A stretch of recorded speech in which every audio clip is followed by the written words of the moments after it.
Saya dengar ada apa? Ada relawan literasi masyarakat. Wah, itu keren banget. Kami dianggap bahkan aneh-aneh begitu, komunitas yang aneh gitu. Diskusi buku apa tiap minggu, lalu mengumpulkan warga masyarakat, belajar baca puisi. Apa menurut Kang Firman yang kira-kira masih kurang dan perlu kita lakukan, terutama pendekatan yang berbasis masyarakat untuk menguatkan literasi ini?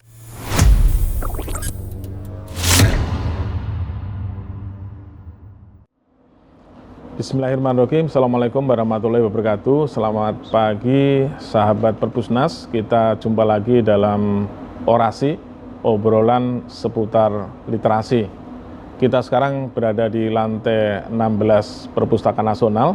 Di sini adalah ruang koleksi foto, koleksi peta, dan koleksi lukisan. Di belakang saya barangkali ini bisa diperlihatkan.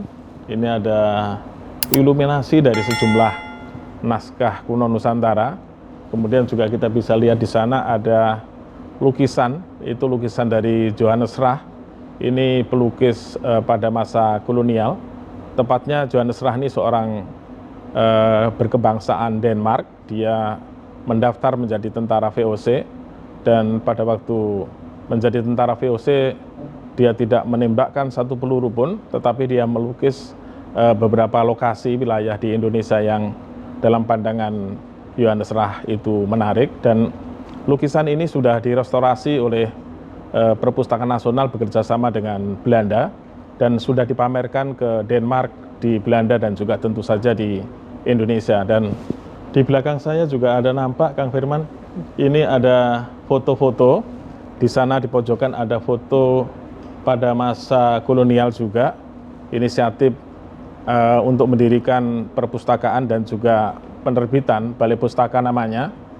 Usaha pada masa kolonial itu adalah usaha untuk membendung karya-karya yang non-Belanda, karena pada waktu itu juga banyak karya asing yang masuk ke pemerintahan masa Hindia Belanda ya, karya berbahasa Inggris, berbahasa Perancis, dan seterusnya. Dan berkah dari itu adalah munculnya berbagai macam karya-karya Indonesia, penulis-penulis pribumi yang diterbitkan oleh Balai Pustaka. Dan saya kira ini menjadi awal titik sejarah kita juga untuk penguatan literasi, timbulnya berbagai macam karya-karya yang ditulis oleh orang Indonesia asli. Dan sudah bersama kita Pak Dr. Firman Hadianto, MHum. Hadiansyah. Ya, biasa sebutannya adalah Kang Firman Venayaksa. Ini adalah nama pena beliau. Beliau adalah seorang pegiat literasi, tapi juga dosen dari Universitas Sultan Ageng Tirtayasa di Banten. Ya. Dan kita bisa bersama beliau. Selamat pagi dan Assalamualaikum Kang Firman. Selamat pagi, Waalaikumsalam warahmatullahi wabarakatuh. Terima kasih Kang Firman sudah meluangkan waktunya yang super sibuk untuk bisa berbincang kita, terutama... Nggak terbalik ini? Yang terbalik ya? Terbalik ya? Nggak apa-apa ya, kita sama-sama super sibuk, tapi untuk momentum penting 45 tahun Perpustakaan Nasional, kita dalam orasi itu menghadirkan tamu yang spesial, yang istimewa gitu ya, dari Banten, untuk bisa menelisik lebih banyak lagi terkait dengan bagaimana, terutama yang saya ingin gali adalah harapan apa sebenarnya Kang Firman sebagai seorang kepala perpustakaan Untirta gitu ya, sekaligus juga pegiat literasi. Beliau pernah menjadi ketua forum Taman Bacaan TBM ya, Taman Bacaan Masyarakat untuk Indonesia, dan berbagai macam penghargaan yang saya baca dari biodatanya luar biasa, menjadi ASN inspiratif gitu ya. Kemudian juga beberapa penghargaan yang tingkat nasional yang saya tidak mungkin menandinginya gitu ya. Kami silakan Kang Firman. Ya, terima kasih Pak Ses. Ini luar biasa ya. Justru saya kemudian bertanya-tanya ini, kok bisa nih apa namanya diundang pada momen yang cukup bersejarah begitu di Perpusnas ini. Karena di sisi yang lain ya saya sangat tersanjung. Apalagi ini hostnya katanya Pak Ses, waduh bahaya ini. Saya malah deg-degan gitu ya. Nah, terkait dengan Perpusnas, saya kira saya termasuk orang yang waktu pembukaan atau peresmian terutama gedung ini, saya berada di tempat yang sama begitu ya. Waktu itu Pak Presiden Joko Widodo yang meresmikan, dan sebagai pegiat literasi yang sedari awal tentu dalam konteks kerjasama sudah dibangun, saya merasa ada kebanggaan, ada kebahagiaan bahwa di negara kita ini urusan perpustakaan diberikan ruang. Paling tidak ketika 2017 itu ya, kalau tidak salah ingat. Ya, betul. Bulan September 2017. Ya, September 2017. Jadi ada kebahagiaan, ada kebanggaan, termasuk juga di sisi yang lain kemungkinan besar ya pasti ada kerjasama yang jangka panjang begitu. Ya. Dan saya kira itu sudah mulai terwujud hari ini begitu, dengan begitu banyak program-program yang melibatkan partisipasi publik, terutama kaitannya dengan para pegiat literasi. Ini kan kalau bicara pegiat literasi ini unik gitu ya, karena kalau melihat dari hal yang paling gampang untuk membedakan atau untuk melihatnya adalah misalnya begini, ini sebagai sebuah sampel saja. Ada Kementerian Sosial misalkan, Kementerian Sosial itu di bawahnya ada Dinas Sosial dan seterusnya, itu kan juga berlaku di perpustakaan begitu ya. Nah kemudian juga di bawah itu ada orang-orang yang paling tidak saya lihat itu ada dua hal. Pertama, memang pekerja sosial, gitu. Yang kedua, orang yang memang terpanggil hidupnya itu karena mungkin di sekelilingnya banyak orang-orang yang perlu bantuan. Nah, kurang lebih pegiat literasi juga ada di dua hal itu, gitu ya. Ada yang memang di satu sisi mereka itu ya pekerja literasi yang secara profesional memang bergerak di bidang itu, gitu ya. Tapi ada hal lain, ada orang-orang yang terpanggil karena dia merasa saya sudah mendapatkan begitu banyak ilmu pengetahuan terkait dengan buku-buku itu, dan saya ingin share kepada banyak orang. Nah, tadi ada dua hal nih. Kira-kira Kang Firman yang mana nih? Apakah seseorang yang memang menjadikan literasi sebagai profesi yang bisa mendapatkan tanda petik ekonomi gitu ya, ataukah yang kerelawanan karena panggilan hati ini? Nampaknya saya berada di dua hal itu. Makanya saya kadang-kadang menyebut saya sebagai penjembatan aja gitu ya. Karena gini, di sisi yang lain saya kan bekerja juga di kampus. Di kampus itu ya tahu sendiri lah, saya kira orang-orang yang terlibat di kampus itu mayoritas mencintai buku. Buku tidak hanya dijadikan sebagai sumber ilmu pengetahuan, tetapi juga sumber orang-orang bergerak begitu ya, dan membuat ilmu pengetahuan baru dan seterusnya. Nah, tapi kadang-kadang perguruan tinggi ini sering diposisikan seperti di Menara Gading. Sementara di sisi yang lain, begitu banyak sebetulnya masyarakat kita itu yang juga membutuhkan akses terhadap literasi. Jadi kalau misalnya saya sedikit mengutip, saya berharap banyak nanti suatu saat itu ada intelektual organik yang bergerak begitu. Jadi bukan semata-mata tanda kutip bekerja karena memang kewajibannya, tetapi juga dia peduli dan ingin melakukan perubahan sosial di masyarakatnya. Mungkin itu. Nah tadi kalau menggunakan pendekatan Kang Firman yang kedua, tadi kan ada panggilan hati gitu ya, yang mengatakan bahwa harus ada upaya gitu ya, bahwa akses terhadap pengetahuan dan keyakinan bahwa pengetahuan bisa banyak menolong orang gitu ya, untuk bisa mengentaskan mungkin dari kemiskinan dan keterpurukan dan seterusnya mungkin ya. Nah, bagaimana kira-kira usaha konkret seorang pegiat literasi itu di dalam memandang ada persoalan di sana, kemudian dia tergerak menjadi seorang pegiat literasi, apa kira-kira aktivitas yang dilakukan secara konkretnya? Untuk hal itu mungkin saya ke belakang terlebih dahulu ya. Saya juga umumnya mahasiswa yang selesai gitu, jadi sarjana, pulang kampung gitu. Ketika pulang kampung, saya jadi ingat puisi Rendra waktu itu, Sajak Seonggok Jagung. Ada bait terakhir tuh, di sini aku merasa asing dan sepi. Jadi ketika pulang ke kampung, loh kok saya kok merasa sendirian gitu loh. Saya nyaman membaca buku banyak orang begitu ya, tapi di sekeliling saya boro-boro baca gitu. Aksesnya saja terbatas sekali. Nah, dilalah waktu itu ketika saya pulang ke Warung Gunung, nama tempatnya Rangkas Bitung, saya kebetulan juga kenal beberapa kawan-kawan ya yang menulis, ada Mas Golagong, ada Toto Esradik dan seterusnya. Kemudian saya mendatangi dari Rangkas ke Serang itu kurang lebih sekitar 15 kilo lah, kurang begitu. Datang ke sana, Mas Gong waktu itu punya harapan, punya keinginan, Man, saya mau buat komunitas literasi. Komunitas literasi. Komunitas literasi. Waktu itu namanya Rumah Dunia, Ya. gitu ya. Mau nggak ikut gabung? 2003 tuh waktu itu. Ya. Nah, dari situlah kemudian saya merasa tertarik untuk ikut bergabung. Jadi momentum masuk ke dunia literasi itu ada pintu yang diberikan oleh Mas Golagong waktu itu. Nah, disitulah kemudian saya paham begitu banyak hal yang kemudian bisa kita lakukan bersama-sama. Karena kalau sendirian, ya itu tadi kembali ke Puis Rendra. Di sini aku merasa asing dan sepi gitu. Nah, kayak nggak ada kira-kira temen apa gitu. aktivitas yang kemudian dilakukan setelah itu? Nah, karena memang kami umumnya para penulis begitu ya, kita buat namanya ada kelas menulis. Kemudian setiap hari selalu ada kegiatan-kegiatan, ada wisata dongeng, ada kegiatan menulis bersama begitu ya, bahkan ada dialog-dialog yang setiap minggu kita lakukan. Dan itu yang saya kira memulai sebuah ruang baru begitu, karena learning center itu jangan semata-mata hanya di perguruan tinggi, tapi juga harus ada di setiap tempat.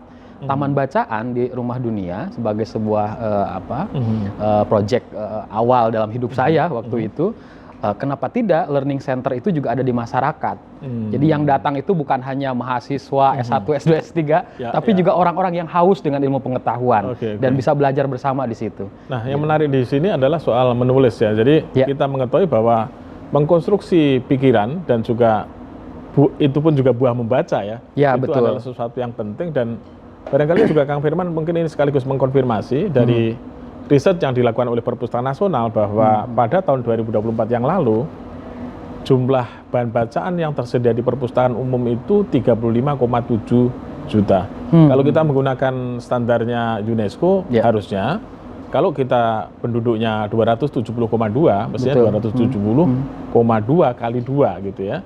Ini sedikit sekali ini. Betul. Jadi mengapa kesadaran menulis ini juga sesuatu yang tadi harus ditumbuhkan? Saya pikir ini adalah satu hal yang sangat penting, tetapi bagaimana memulainya, kira-kira mengajak masyarakat sekitar untuk bisa, taruhlah sebelum membaca, untuk mau atau bersedia membaca di perpustakaan komunitas kita. Mungkin bisa diceritakan tantangannya apa saja sih dari pegiat literasi itu? Iya. Kalau kita kembali ke teori berbahasa, karena ilmu saya di situ ya, itu kan ada empat keterampilan berbahasa. Menyimak dengan berbicara, kemudian membaca dengan menulis. Itu secara stimulasi respon itu harusnya bergerak bersamaan gitu ya. Nah, di TBM ketika misalnya kita memahami begitu banyak orang yang sebetulnya ingin membaca, karena kami selalu bicara positive thinking tetapi aksesnya terbatas, maka harus ada bridging di situ. Bridging itu salah satunya adalah membawa buku-buku itu ke ruang-ruang yang lebih terbuka gitu.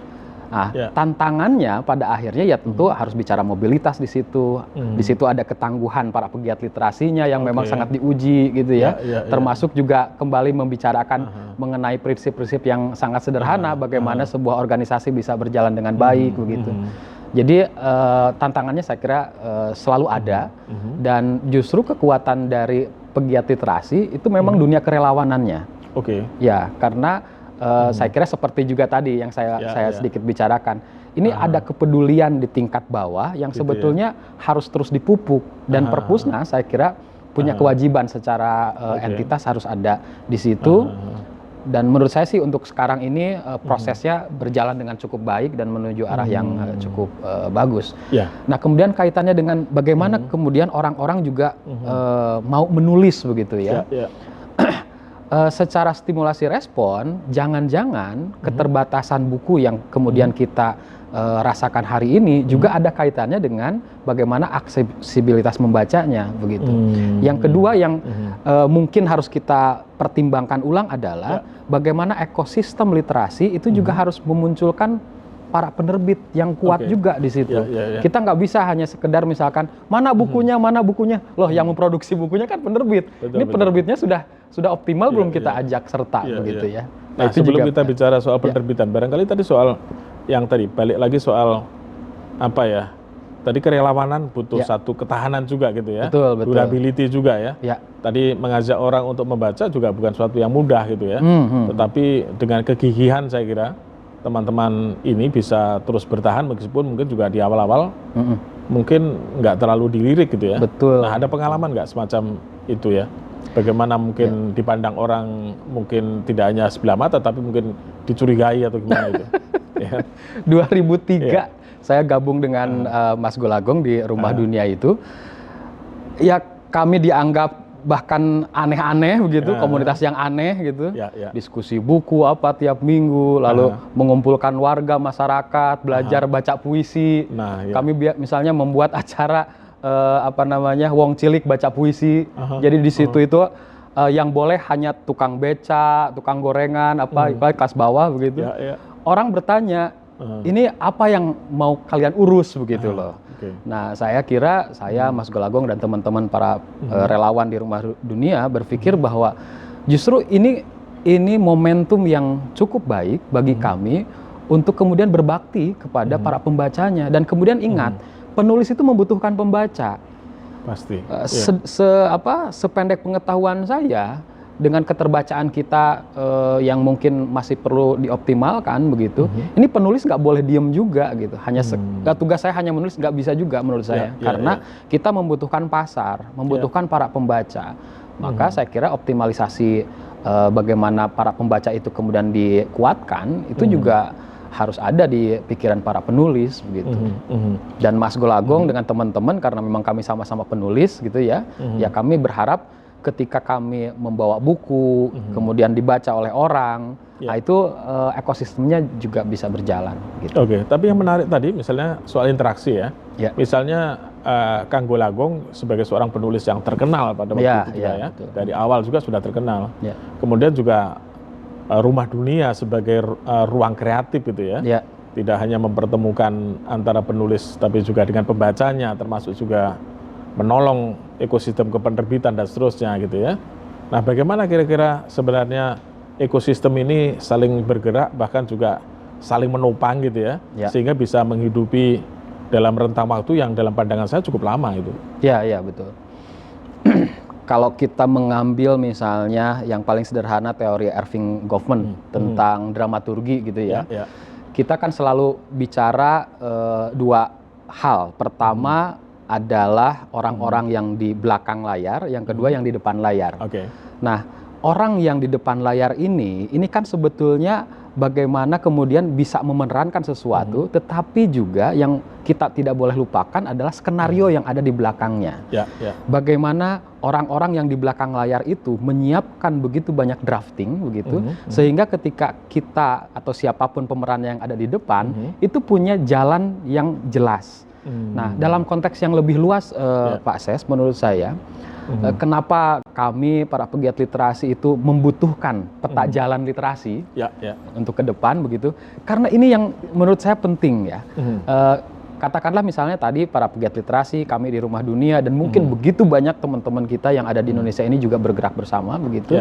Tetapi kan kita butuh map, kita butuh jalan. Nah, jalan yang mungkin harus dilakukan dalam konteks yang kadang-kadang kami tidak bisa mengaksesnya adalah yang di belakang layar ini. Para pemegang atau yang punya kebijakan itulah yang saya kira ini juga penting. Kalau kami mungkin yang di depan yang kelihatan gitu ya, oh ini TBM bergerak bagus dan seterusnya, kami dengan sangat senang hati memerankan apapun selama urusannya judulnya literasi. Tetapi yang di belakang layar ini harus kemudian memberikan knowledge base begitu kepada teman-teman yang di depan ini. Ini loh yang bagus, skenario begini dan seterusnya. Dan itu perlu ada kekuatan. Nah, disitulah mungkin saya juga melihat gitu ya, bahwa mempertahankan kegigihan, bahkan tanda petik ya, mempertahankan nafas untuk terus bisa hidup gitu ya, di tengah mungkin dinamika yang kadang-kadang kalau tadi saya mengambil Kang Firman tadi mengatakan ini seringkali juga atas inisiasi pribadi gitu ya, yang mungkin juga tidak serta-merta ditopang oleh dukungan ekonomi yang cukup kuat, sehingga bisa ada pasang surut. Orang ada dinamikanya sekarang semangat, tetapi juga nanti ada kesibukan atau kebutuhan yang lain bisa aja bergeser. Nah, gimana kira-kira semangat itu masih bisa terus dirawat itu? Ini kembali kepada personal saya kira kembali kepada orangnya begitu. Saya dengan teman-teman ini mungkin ya dari 2003 sampai sekarang masih bertahan itu, karena ada komitmen di situ. Oke. Dan saya yakin di komunitas yang lain juga komitmen itu hadir. Tetapi komitmen saja tidak cukup, Pak Ses. Ya. Saya kira komitmen itu akan juga muncul ketika kita memiliki target yang kuat, Oke. target yang jelas. Saya berharap misalnya ya, di Ciloang, di kampung saya, mungkin sekitar 60-70% ada generasi yang berbeda di kemudian hari misalkan. Ya, ya. Nah, itu yang paling sederhana. Jadi hal-hal itu yang saya kira perlu dikuatkan. Dan saya dengan Mas Gong, dengan beberapa pegiat literasi memang memiliki pilihan-pilihan itu. Oke. Dan selama lebih dari 20 tahun lebih begitu, saya dengan Mas Gong memang tidak akan kemana-mana karena rumahnya juga di situ. Kami berkomitmen untuk selalu ada di situ gitu. Nah, tetapi kan di komunitas yang lain mungkin punya gaya yang berbeda gitu ya. Nah tadi cukup menggelitik. Tadi Kang Firman mengatakan bahwa di luar itu semua butuh dukungan kebijakan. Nah, dalam kaitan dengan ulang tahun Perpustakaan Nasional ke-45 ini, kira-kira kebijakan apa sih yang diharapkan oleh para pegiat literasi ini terhadap Perpusnas? Silakan. Saya bahkan sekarang ini kenapa menikmati betul ya Perpusnas hari ini. Program-programnya jauh lebih menggigit hari ini tuh. Dan sebetulnya itu yang kami harapkan. Misalnya terkait dengan puluhan ribu buku yang datang ke TBM, datang ke perpustakaan desa, itu dari dulu kita gaungkan, Pak. Dari dulu kita membuat bahkan bertemu dengan presiden waktu itu ya 2018 kami masih ingat. Salah satunya adalah memohon paling tidak kalaupun tidak diberikan buku-buku gratis dan berkualitas itu, pengirimannya deh digratiskan gitu. Itu kan sempat 1 tahun tuh waktu zaman Pak Jokowi 2000. Free kargo literasi. Ya, betul. Itu sempat jalan gitu ya. Tapi kebijakannya redup lagi karena memang ya itu tadi yang kami butuhkan itu kadang-kadang juga kekuatan peta jalan literasi secara nasional gitu. Yang apakah impres atau apa, karena kita butuh itu. Nah, tetapi dalam konteks kegiatan-kegiatan, program-program menurut saya sudah cukup kuat gitu ya. Ada pertama itu yang dulu kami harapkan.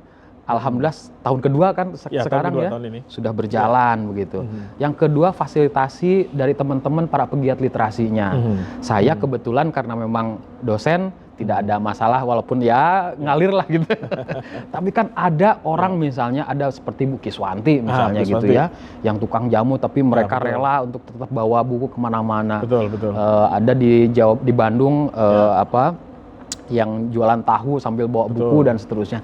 Itu kan perlu juga bantuan gitu ya. Dalam tanda kutip bantuan itu pendampingan dan seterusnya. Nah, itu juga sekarang nampaknya saya dengar ada ada relawan literasi masyarakat. Wah, itu keren banget. Itu juga yang kami harapkan dulu, dan begitu banyak hal yang lain yang saya kira sekarang sudah mulai mewujud. Jadi moga-moga itu bisa dipertahankan program-program itu sehingga ke depan Perpusnas itu betul-betul bisa beriring sejalan dengan teman-teman para pegiat literasi. Oh ya, sahabat Perpusnas, bahwa Perpustakaan Nasional ada program bantuan bacaan bermutu, itu sudah dimulai dari tahun 2024. Ada 10 juta buku yang kita distribusikan ke desa-desa, ke TBM, ke perpustakaan desa gitu ya. Dan ada 10.000 ruang baca yang kita ciptakan dengan adanya bantuan bacaan bermutu itu, dan tahun ini akan berlanjut dengan 10.000 lokasi, bahkan tidak hanya menyasar perpustakaan desa dan juga TBM, tapi juga rumah-rumah ibadah. Tadi Kang Firman juga menyebutkan adanya Relima, itu adalah relawan literasi masyarakat. Kita mengapresiasi dan terus mengadvokasi, bahkan mendukung para pegiat literasi seperti Kang Firman ini untuk bisa bergerak lebih ekspansif gitu ya. Ada 678 pegiat literasi yang akan kita libatkan tahun ini di dalam relawan literasi masyarakat. Sahabat Perpusnas, kita akan mulai lagi berbincang dengan Kang Firman. Saya akan menggali dari sisi Kang Firman yang agak sedikit berbeda ya. Kang Firman seorang dosen dan seorang kepala perpustakaan perguruan tinggi. Saya kira punya perspektif berkaitan dengan bagaimana peran sebenarnya kegiatan-kegiatan literasi berkaitan dengan pertama soal meningkatkan mutu dari pendidikan tinggi kita, dan yang kedua soal bagaimana riset atau hasil penelitian kita juga makin diperhitungkan itu. Iya. Saya di perpustakaan Untirta ini tahun kedua, baru tahun kedua. Tetapi ini saya anggap sebagai tantangan, sebagai amanah begitu. Sekaligus juga memang mungkin Pak Rektor melihat saya karena latar belakangnya di dunia literasi begitu ya. Nah, sering membicarakan buku dan seterusnya begitu. Nah, di kampus sendiri saya kira ketika berbicara tentang perpustakaan, cara pandangnya memang sudah berubah. Ya kita tahu bersama lah ya secara umum bicara tentang perpustakaan di perguruan tinggi ini kan kadang-kadang di nomor 2 kan begitu ya. Padahal ketika berbicara riset, ketika berbicara rujukan dan seterusnya, ketika perguruan tinggi tidak memiliki perpustakaan yang mumpuni, saya kira berbahaya gitu. Apalagi misalnya seperti di Untirta ada 30 ribuan mahasiswa di situ. Ketika bukunya terbatas itu ya di sisi yang lain mungkin dipertanyakan oleh para mahasiswa begitu ya. Dan alhamdulillah karena memang perpustakaan hari ini di perguruan tinggi itu sangat diperhitungkan, begitu banyak hal yang kita lakukan. Salah satunya ke perpustakaan digital kayak gitu-gitu itu sekarang ternyata banyak diakses oleh para mahasiswa. Kemudian hal yang lain di tempat kami juga menjadikan perpustakaan itu bukan semata-mata menjadi objek atau rujukan mencari buku saja, tapi memproduksi buku itu yang lebih penting. Betul. Jadi kami itu sekarang dikolaborasikan antara penerbitan buku dengan perpustakaan. Jadi di dalamnya itu ada penerbitan buku. Nah, kenapa? Karena pembaca itu juga harus kita hadirkan suatu saat nanti menjadi penulis pada akhirnya. Sehingga antara buku yang diharapkan, kemudian misalnya nanti ini bukunya pengen seperti ini, ya sudah gimana caranya kita menulis bersama begitu. Nah, kemarin kami launching 156 buku yang ditulis terutama oleh dosen-dosen supaya apa? Kita jangan hanya jadi penonton, jangan hanya pembaca saja gitu loh, tapi juga menghadirkan buku sehingga mahasiswa juga bahagia. Karena biasanya sih umumnya kalau mahasiswa membaca buku dosennya sendiri, kebahagiaannya berbeda. Gitu. Dan nampaknya itu yang sekarang ya lumayan jadi tren lah di kampus kami. Dosen-dosen juga mulai menulis buku-buku karena kalau penelitian itu kan sifatnya wajib pastilah itu riset segala macam itu pasti muncul di jurnal-jurnal. Tetapi buku yang kemudian bisa dijadikan referensi begitu ya, itu masih agak jarang dan itu mulai kita lakukan di momen-momen sekarang begitu. Nah gitu. Soal referensi sebenarnya kan barangkali juga sudah banyak diketahui ya bahwa perguruan tinggi sulit untuk mendapatkan akses terutama e-jurnal ya. Ya kalau itu ya. Memuat berbagai macam harganya hasil. Lumayan. Harganya lumayan itu kan. Nah Perpustakaan Nasional sudah ada kerjasama dengan Kementerian Dikti dan Saintek untuk bagaimana menyediakan akses tunggal terhadap e-jurnal yang tadi notabene langganannya mahal ya. Nah kira-kira pendapat Kang Firman gimana nih? Saya ketika baca berita itu, ini solusi sebenarnya. Karena kalau di kampus, kami kan kampus menengah lah ya. Ketika kami misalnya harus mengalokasikan 5 miliar, hampir 10 miliar bahkan untuk beberapa jurnal tertentu itu cukup mengganggu postur anggaran di kampus. Gitu. Jadi ketika kami lihat, wah ini solusi banget. Jadi nanti mungkin secara teknis bagaimana caranya saya belum paham, tetapi biasanya sih mahasiswa, dosen itu kan ketika mau selesai entah skripsi, tesis atau disertasi itu kan ada standar jurnal yang memang harus dikejar begitu. Nah, ketika kayak S3 lah, itu kan harus Scopus, terindeks Scopus begitu. Bagaimana mungkin mereka bisa masuk ke situ ketika jurnalnya saja tidak bisa kita akses atau karena tidak kita langgan gitu. Akhirnya ya dengan segala macam cara tuh mahasiswa. Tapi kalau misalnya kemudian Perpusnas bekerja sama dengan Dikti Saintek, kami bisa mengakses dengan gampang gitu. Nah, itu benar-benar solusi deh. Nah itu. Saya bahagia banget. Ini belajar dari pengalaman India, ada namanya ONOS, One Nation One Subscription. Di Indonesia sebutannya satu akses tunggal untuk e-jurnal gitu ya. Nah ini moga-moga menjadi upaya kita untuk mengatasi persoalan sulitnya akses e-jurnal, terutama semenjak ada efisiensi tentu hal itu makin dirasakan ya. Betul. Nah, Perpusnas sudah menyiapkan platformnya, single sign-on-nya, dan portal webnya nanti melalui portal web yang disediakan oleh Perpusnas. Cuman soal bagaimana soal diskusi dengan keagenan, publisher dan seterusnya itu masih dalam proses. Moga-moga kita bisa cegah yang namanya duplikasi atau redundansi dalam langganan e-jurnal memang mahal gitu ya. Ya, betul. Ya. Nah, satu hal yang sebenarnya juga kami ingin mendapatkan tanggapan dari Kang Firman di perspektif di pendidikan tinggi ya. Kan di pendidikan tinggi ada tridharma perguruan tinggi. Salah satunya adalah pengabdian masyarakat. Betul. Nah, kerjasama ini juga tahun ini kita akan lakukan kerjasama dengan Kementerian Dikti-Saintek, ialah KKN Literasi. Betul. Nah, kira-kira tanggapannya bagaimana KKN Literasi tematik? KKN tematik literasi ini. Terkait dengan hal itu, waktu kemudian kami diamanahi untuk bekerja sama begitu dengan Perpusnas, ini juga tanggapannya variatif. Pertama misalnya dari teman-teman dosen, ini makhluk apa lagi nih KKN Literasi gitu ya. Karena sebelum ini kan beberapa perguruan tinggi juga kerjasama misalnya untuk stunting kayak gitu-gitu gitu ya. Isunya berbeda ya. Ekonomi hijau betul.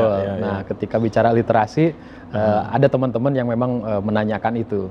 Tetapi dalam konteks yang lebih luas, sebetulnya program semacam ini jauh lebih relate dengan mahasiswa. Kenapa? Mahasiswa dengan buku kan idealnya dekat sekali begitu ya. Beda dengan misalnya tematik ekonomi hijau, mereka harus mikir dulu apa nih. Apa itu benda apa itu ya?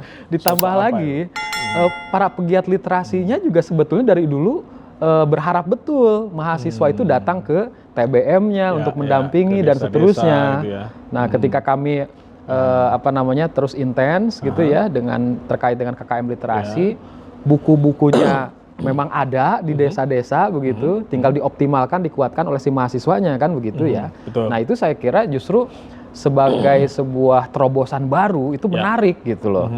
Kami di Untirta juga membuat namanya Kampung Literasi, itu tempatnya tidak terlalu jauh dengan kampus dan di situ pegiat literasinya dari mahasiswa, dari beberapa dosen dan seterusnya. Nah, ketika muncul KKM atau KKN Literasi ini, Pak Rektor itu sangat menyambut baik. Saya bisa membayangkan juga misalnya ada 100 lokus, berarti kan ada 100 desa yang dikepung begitu. Dengan buku-buku, dengan aktivitas literasi selama sebulan. Menurut saya itu dampaknya akan bagus. Dan pegiat literasi juga beberapa kali sudah bertemu dengan kami. Jadi kami di kampus, para pegiat literasi di Forum TBM, itu sudah mulai rapat berkali-kali, termasuk dengan Dinas Perpustakaan juga begitu, dan kami dengan sangat antusias menunggu proses ini bisa berjalan. Rencananya insya Allah kalau di Untirta di bulan Juli awal.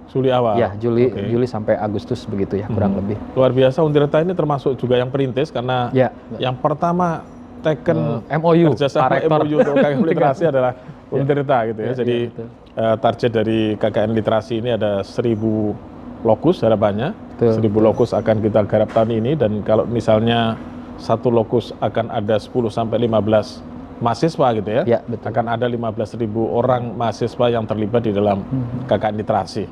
Nah, ini jadi kan semua elemen sudah kita gerakkan ini kan. Ada pegiat literasi kita gerakkan melalui Relima, ada mahasiswa kita gerakkan melalui KKN Literasi gitu ya. Ada bantuan bacaan bermutu, ada 10 juta buku yang menyasar untuk jenjang baca PAUD dan juga SD gitu ya. Betul. Dan juga kegiatan yang lain. Nah, apa menurut Kang Firman yang kira-kira masih kurang dan perlu kita lakukan, terutama pendekatan yang berbasis masyarakat untuk menguatkan literasi ini? Karena kadang-kadang kita juga miris gitu ya, melihat fenomena kemarin belum lama dilaporkan siswa SMP tidak lancar membaca misalnya seperti itu. Ada juga sejumlah TikTok yang kita lihat nama ibu kota, nama samudera terluas di Indonesia nggak tahu mereka. Kira-kira apa nih harapannya? Kira itu fenomena permukaan yang juga harus kita cermati ya. Betul. Tetapi terkait dengan pertanyaan tadi, menurut saya karena memang agen para pegiat literasi, agen literasi itu adalah para pegiat begitu. Saya kira memang kita mungkin bisa memulai dari situ ya. Di lapangan, para pegiat literasi dengan komunitasnya Mhm. itu harus kita bekali ya. Tadi saya bersyukur betul ada program relawan literasi masyarakat ya untuk embrio awal begitu. Tapi mungkin kita bisa bercermin dari kegiatan teman-teman di KPK. Di KPK itu kan pegiat anti korupsi banyak juga tuh. Ya, mereka menjadi corong agar tidak korupsi dan seterusnya. Nah, yang dilakukan oleh KPK itu membuat semacam sertifikasi pegiat literasi, pegiat anti korupsi. Karena waktu itu Forum TBM juga terlibat di kegiatan itu. Nah, ada semacam sertifikasi penyuluh anti korupsi. Menarik. Nah, kalau misalnya kemudian para relawan literasi masyarakat ini kita buat juga dengan sertifikasi penyuluh literasi misalnya atau apapun namanya itu, ini tidak hanya sekadar membawa angin segar dalam konteks yang lebih luas, tetapi mereka lebih profesional. Berarti ada diklatnya dulu atau apa? Ya, salah satunya itu. Jadi mereka karena untuk mendapatkan sertifikasi ini ya pasti ada diklat, ada kegiatan-kegiatan yang sifatnya penguatan gitu ya. Jangan sampai ada negara yang sudah siap membantu di relawan literasi masyarakat ini, tetapi para pegiat literasinya misalnya masih punya keterbatasan terkait dengan bagaimana menyusun buku, bagaimana sosialisasi literasi dan seterusnya. Nah, jadi ada semacam diklat atau apapun namanya yang bisa dikuatkan dan pada ujung-ujungnya mereka tersertifikasi. Jadi ada kekuatan di situ untuk bisa diduplikasi misalnya kegiatan perpus ini di tingkat kabupaten, di tingkat provinsi, tetapi dengan catatan si relawannya ini memang sudah ada sertifikasi yang cukup kuat begitu, dan ini tentu Perpusnas yang melakukannya. Jadi ada penguatan dalam bentuk pelatihan-pelatihan, kemudian para pegiat literasi ini kemudian disertifikasi gitu ya. Sertifikasi kompetensinya nih saya kira. Kompetensinya, betul. Jadi bisa diupdate juga sewaktu-waktu, misalnya dengan berbagai macam pengetahuan atau keterampilan-keterampilan yang spesifik gitu ya. Betul. Menarik. Ya. Nah, saya kira hal yang juga tidak kalah pentingnya dalam diskusi kita, Pak Firman, kita usia 45 tahun. 45 tahun cukup secara secara organisme gitu ya. Kalau misalnya gitu manusia cukup matang ya dalam usia itu. Kira-kira harapan apa pada sisi tidak hanya kebijakan ya? Kita sudah ada gedung layanan perpustakaan 24 lantai. Kami ada kegiatan juga misalnya untuk memastikan persoalan literasi ini kan dalam pandangan Perpusnas selama ini kan ada 3 hal ya. Ada sisi konektivitas, ada mobil perpustakaan keliling dan seterusnya. Betul. Ada perpustakaan digital gitu ya. Ada Ipusnas, Bintapusnas Edu. Pada sisi konten tadi kita bicara soal bantuan bacaan bermutu gitu ya. Pada sisi konteks kita ada program transformasi perpustakaan berbasis inklusi sosial gitu. Apalagi yang sebenarnya dalam pandangan Kang Firman hal penting tetapi luput dari perhatian kita sehingga belum terformulasi dengan baik dalam bentuk program gitu. Iya. Saya kira Perpusnas ini nggak bisa kerja sendirian. Urusan literasi ini luas sekali. Apalagi ketika berbicara literasi tidak semata-mata buku, tapi menjadi multimoda begitu ya. Kita juga harus melihat bagaimana generasi pembaca hari ini berbeda dengan generasi pembaca zaman Pak Joko misalnya, atau zaman saya. Dan di sisi yang lain sebetulnya ini fenomena yang cukup menarik. Bagaimana misalnya di platform tertentu, bagi dulu zaman saya ketika menulis yang harus kita kejar kan penerbit. Dan itu susah sekali. Mau tulisannya atau cerpennya atau puisinya dimuat di tiap hari Minggu saja, kita ngantrinya lama sekali gitu ya. Nah, sekarang ada beberapa platform yang saya lihat itu cukup menarik dan bisa menjadi kanal bagi anak-anak muda yang ingin menulis misalnya di Wattpad yang paling sederhana. Saya baca satu novel itu pembacanya sampai 60 juta. Itu penulis baru yang baru nulis. Gitu. Dan itu kan bisa kita lihat gitu ya. Wah, gila, saya bilang ini kok bisa sampai 60 juta gimana ceritanya? Jadi dengan karakteristik anak-anak muda hari ini, jangan berpikir mereka tidak suka membaca. Jangan berpikir mereka itu kemudian kok kerjanya lihat HP terus. Jangan-jangan justru mereka memang sedang mengakses itu tapi dengan cara yang berbeda itu. Maka saya kira dalam konteks apapun itu gitu ya, kita perluas makna literasi itu, kemudian multimoda. Jadi begitu banyak varian-varian yang lain yang bisa kita produksi sehingga mereka nyaman. Yang kedua adalah terkait bagaimana Perpusnas menjadi fasilitator bagi kementerian yang lain, Oke. yang mereka sudah mulai aware nih dengan dunia literasi, tetapi nampaknya butuh ada sulaman ya dari Ya, Perpusnas, ya. entah di Kementerian A, di Kementerian B dan seterusnya. Karena berbicara pendidikan juga kan tidak hanya Kementerian Pendidikan Dasar dan dasar dan menengah. Ya. Di situ Kemenkeu punya juga perguruan, Kementerian Agama punya betul, juga. Kemenag punya dan Ya, seterusnya. Tapi bagaimana kemudian ini menjahitnya? Karena literasi juga sekarang di beberapa kementerian juga sudah Ada. digaungkan Ya. begitu. Ya, ya. Itu yang saya kira perlu dikuatkan, yaitu tadi dengan peta jalan literasi yang Peta mungkin jalan menjadi PR literasi. besar kita gitu ya. Moga-moga sih di 45 tahun ini ada harapan menuju ke arah sana begitu ya. Jadi kembali dikuatkan. Ya saya kira Perpres harusnya bisa lah. Gitu ya. Presiden sekarang kan Ya. saya lihat jago Sangat itu, literat ya. suka baca, datang ke India, datang ke Ya, toko buku betul, gitu-gitu kan belajar keren. buku. Ya, Kalau ya, urusannya Jadi pandangan Kang Firman, Ya. peta jalan pembangunan literasi ini perlu kita bangunkan lagi ya. Harus Kalau kemarin dihidupkan kembali. inisiatifnya Kemenko PMK, Ya. kemudian tersandung di diskusi akhir gitu ya. ya Ya. Peta jalan. Ada saran khusus gimana ini agar kita bisa golkan ini peta Ya. jalan pembangunan literasi? Koordinasinya kan sudah bagus nih sebetulnya. Diskusi-diskusi sudah berjalan lama Ya, gitu ya. ya. Tapi kan ya namanya kebijakan harus ada juga approach politik gitu ya. Dan itu juga Oke. tidak bisa kita sangkal. Nah, Ya, saya ya, kira goals akhir ada di kebijakan presiden menurut Ya, saya ya, begitu. ya, Dan kalau misalnya itu sudah terjadi, Ya. harusnya bisa lebih baik dari sekarang. Iya, sangat Gerakan menarik ya. literasi Tadi ini. ada dua hal ya tadi ya, bahwa soal sekarang ini banyak sekali platform menulis yang Iya. sudah banyak juga Iya. dilakukan oleh anak-anak muda terutama ya, generasi milenial, generasi Z, generasi Alpha, behaviornya mereka sudah sangat berbeda sama sekali dibanding Betul. kita generasi sebelumnya gitu ya.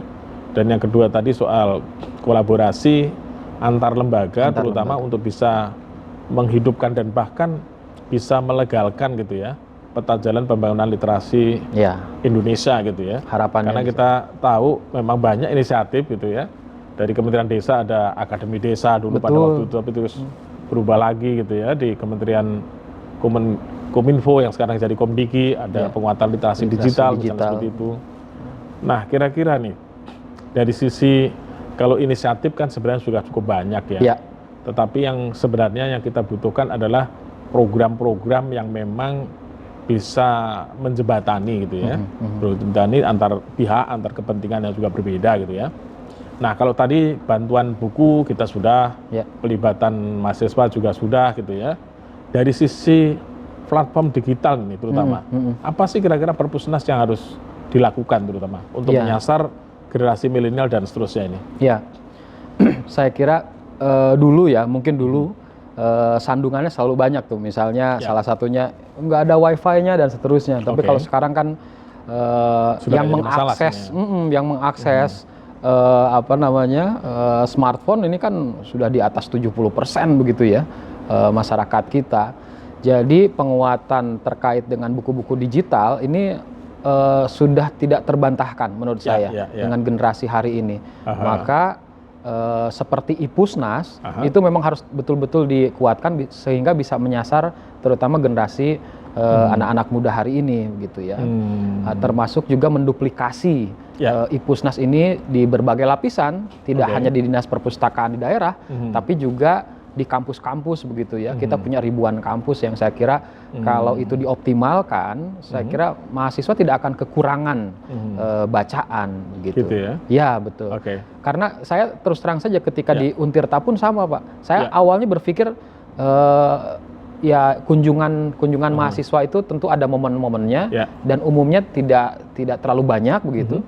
Tapi ketika saya cek perpustakaan digital kampus itu ribuan begitu. Yang membuat saya kaget itu seperti itu. Jadi ternyata gaya membaca hari ini itu memang sudah relatif berbeda. Dan itu kita mau tidak mau harus masuk di ruang-ruang semacam itu gitu. Nah, yang kedua terkait dengan program yang berjalan atau existing hari ini, di sisi yang lain menurut saya kekuatan Perpusnas sudah maksimal sebetulnya kalau menurut saya gitu ya. Dengan begitu banyak program, kegiatan dan seterusnya. Tetapi perlu ada pemahaman bersama bahwa ini masyarakat harus kita edukasi juga. Ya, setuju.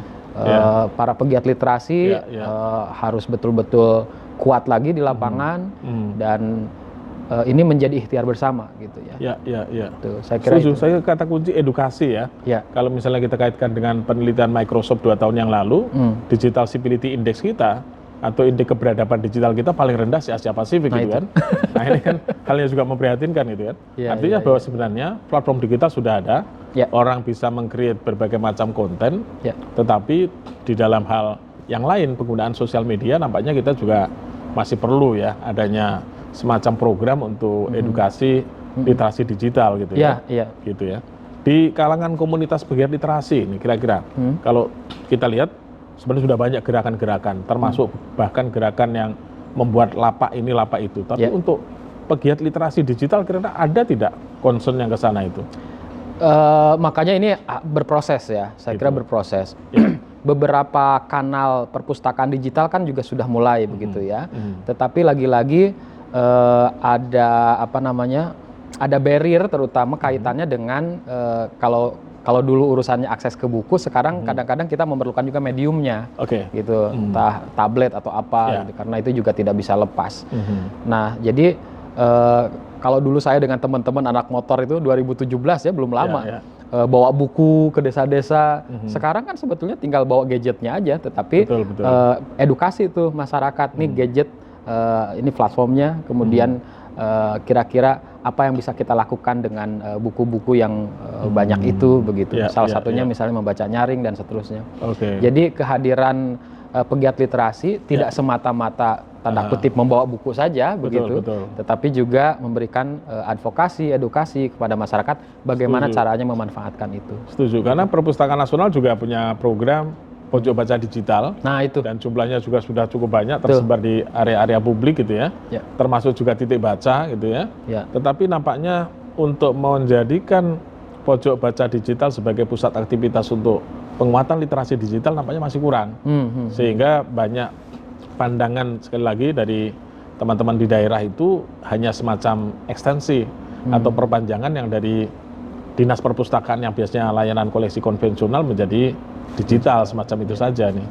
Nah ini yang juga dalam pandangan kami dalam kesempitan efisiensi anggaran juga akan kita istilahnya evaluasi, terutama tadi saya kira setuju adanya edukasi dan juga advokasi bagi anak-anak muda terutama untuk memperkuat literasi digital mereka, tidak sekadar hanya menggunakan piranti digital atau meng-create konten digital gitu ya. Betul. Ada ini sebelum terakhir gitu ya, apakah ada semacam selain tadi soal kita bicara harapan dan seterusnya, sebagai Kang Firman yang sudah 22 tahun gitu ya, bergerak dalam literasi yang luar biasa dan saya kira sudah kenyang makan asam garamnya literasi gitu ya. Ada sesuatu yang secara lebih personal gitu yang perlu disampaikan bagi para sahabat Perpusnas ini. Kami silakan, Kang Firman. Literasi itu bagi saya ketika saya masuk ke ranah yang lebih luas begitu, ini semacam laboratorium sosial. Jadi dunia ini, karena saya backgroundnya orang sosial begitu ya, jadi ini laboratorium sosial dan pirantinya adalah literasi. Begitu banyak hal, karena memang sudah 22 tahun begitu, kegiatan-kegiatan yang kami gaungkan bersama-sama, tetapi memang kata kuncinya ya konsistensi. Pak Ses, jadi dimanapun ketika berbicara tentang literasi, pasti kalau orang-orang pegiat literasi pasti akan ramai terus dialognya begitu. Dan saya kira ya itu tidak akan mewujud tanpa konsistensi. Saya kira itu. Kemudian kaitannya dengan perubahan media, ya kalau kita lihat film-film dulu itu kalau mau berguru itu kan wah nyari kitab mana gitu. Ke barat itu perginya. Sekarang kan perubahan sudah luar biasa, semua orang bisa mengakses. Tapi ya yang lebih penting bagaimana kemudian buku yang dibaca itu bisa berdampak kepada si pembaca, dan saya kira itu kata kunci yang kedua. Terima kasih Kang Firman Penayaksa, pegiat literasi yang luar biasa tadi dari penuturannya. Sahabat Perpusnas bisa menyimak bagaimana pengalaman dan juga geliat yang terus beliau suarakan gitu ya untuk memperkuat literasi dari berbagai macam segmen. Tadi kita bicara desa, anak muda, kemudian juga perguruan tinggi, pendidikan tinggi, para mahasiswa gitu ya. sudah terlibat secara intens dalam penguatan literasi masyarakat. Nah, Perpustakaan Nasional pada bulan Mei, ya, ini adalah ulang tahun ke-45, dan dalam rangka ulang tahun 45 banyak sekali kegiatan-kegiatan yang bisa dinikmati dan juga berkolaborasi kita. Ini perpustakaan sebagai ruang kolaborasi gitu ya. Jadi pada sepanjang Mei ini katakan banyak kegiatan, ada pelatihan untuk kepala perpustakaan sekolah gitu ya. Ada kegiatan berkaitan dengan peringatan 200 tahun Perang Jawa. Ini akan ada peringatan dalam bentuk pameran, dalam bentuk seminar dan diskusi 200 Perang Jawa, dan ini juga sebagai perayaan bahwa naskah Babad Diponegoro sudah masuk dalam ingatan kolektif dunia yang sudah diakui oleh UNESCO. Dan tentu dengan adanya pengakuan ini ada upaya kita untuk terus merawat berbagai macam warisan dan kearifan lokal ini untuk generasi muda dan berbagai macam kalangan dalam bentuk kegiatan-kegiatan. Dan selain itu juga banyak sekali kegiatan yang para sahabat Perpusnas bisa datangi ke Perpustakaan Nasional, bahkan juga tidak hanya Perpustakaan Nasional tapi juga seluruh perpustakaan yang ada di Indonesia. Banyak kegiatan yang melibatkan masyarakat, mahasiswa, pelajar, dan saya ajak untuk bisa berkunjung dan kita merawat akal sehat kita dengan terus membaca. Salam literasi. Salam literasi.